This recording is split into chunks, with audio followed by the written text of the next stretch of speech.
next question is focused on the sexual harassment allegations that have occurred within TSA. In September of last year, you came before this committee to testify about misconduct and retaliation at TSA, and were asked if TSA has a sexual harassment problem.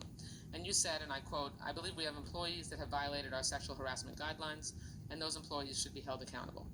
At least one high-level employee at that time, Joel Salvator, had been under investigation for sexual harassment.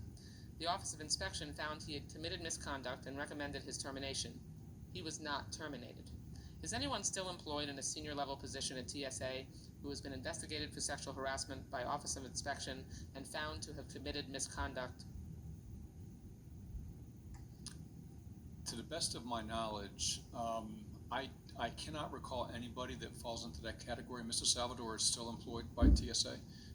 That decision was made by several administrators prior to my arrival, and it involved agreements that we thought was best not to disturb. So, isn't that something that you could revisit?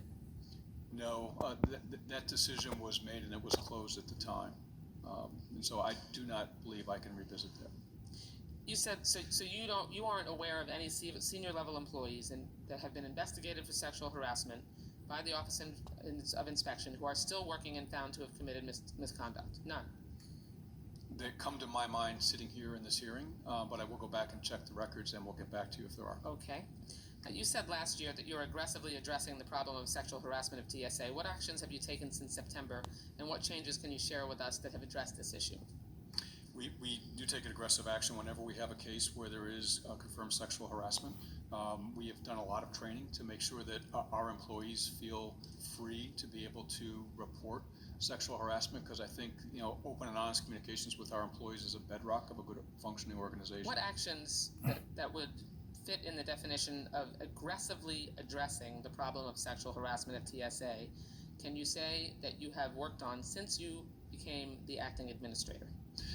There have been no specific cases that I have worked on, but that's not unusual. There would be cases that would be addressed. Well, no. When you're aggressively addressing a problem, right, that means that you are taking comprehensive action, right, in a significant way, mm-hmm, to prevent it from happening. I'm not talking about only going after and making sure that you hold accountable individuals who have committed that sexual harassment, but ensuring that it doesn't happen anymore and that you cut off the pervasive culture that has allowed it. What have you been doing to aggressively address that as you committed you were doing? Regular communications on any form of employee misconduct, to include sexual harassment, to include retaliation against whistleblowers. I mean, that's been a consistent message of mine. I would also highlight the fact that we are focused on leader development and making sure that leaders below my level take the same approach to these issues. None of that, to me, meets the definition of aggressive, and I look forward to hearing the information that you do not have available to us today for the record. Thank you, Mr. Chairman. I yield back.